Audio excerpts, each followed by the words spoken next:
Ya, berdua. Ini istilahnya mereka yang menahkodai Indonesia selama 5 tahun terakhir. Jadi ini adalah saat terakhir ya. Oleh karena itu yang disebut berbeda itu karena ini adalah saat terakhir mereka berada bersama di dalam sidang tahunan bersama kali ini.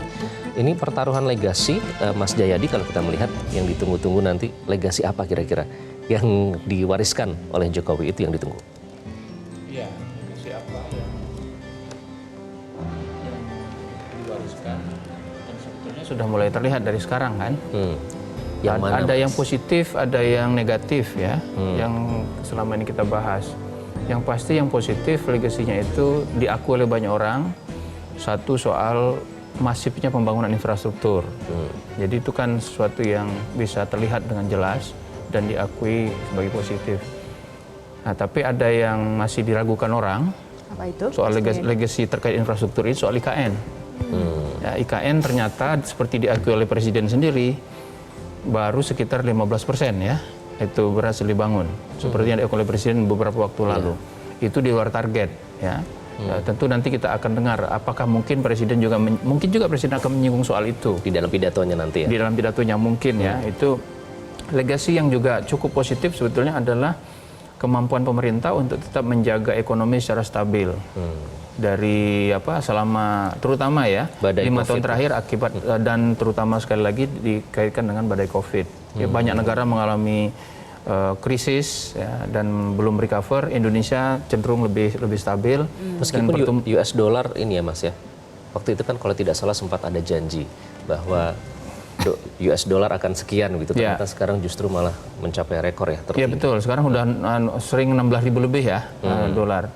Bisa sudah dekat dengan ketika kita masih awal-awal krisis ekonomi tahun 98-99 ya. Itu mencapai 17.000 ya, 18.000. Itu sisi catatan negatif juga ya. Meskipun tentu pemerintah bisa beralasan bahwa soal nilai tukar rupiah terhadap dolar itu bukan hanya persoalan yang terkait dengan kondisi ekonomi Indonesia, tapi juga terkait kondisi makro ya. Ekonomi dunia yang memang sedang mengalami pelambatan, ada memang mengalami kecenderungan krisis. Jadi sisi ekonomi itu. Tapi kemudian ada, saya kira seperti yang terutama kita bahas selama beberapa tahun terakhir, 2 tahun terakhir terutama ya, sejumlah sorotan soal adanya dugaan intervensi kekuasaan terhadap hukum misalnya lewat MA, lewat MK. Itu kan banyak dibicarakan dan saya kira itu sudah sangat banyak dikritik bukan hanya oleh ahli dalam negeri tapi juga ahli dari luar negeri gitu ya. Kemudian soal nasib pemberantasan korupsi ya. Situasi pemberantasan korupsi itu paling tidak menurut ukuran-ukuran, misalnya menurut ukuran Transparansi Internasional Indonesia dari Indeks persepsi korupsi. Indeks persepsi korupsi. Menariknya kan di periode pertama indeks persepsi korupsi di era Pak Jokowi itu kan membaik di periode pertama. Ya, betul, sempat. Membaik, lalu Terus mulai 2019 turun sampai sekarang. Ya, skor indeks persepsi korupsi kita tahun 2023 yang dikeluarkan tahun 2024 itu di angka 34.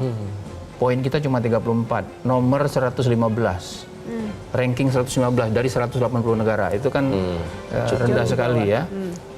Di bawah ya. Jadi itu juga, jadi soal pemberantasan korupsi, soal penegakan hukum, itu yang menjadi catatan-catatan yang tidak begitu positif, terutama di 5 tahun terakhir. Meskipun catatan positifnya itu tadi. Jadi kalau kita bicara soal legacy, ini ada legasi positif, ada legasi yang cenderung negatif gitu.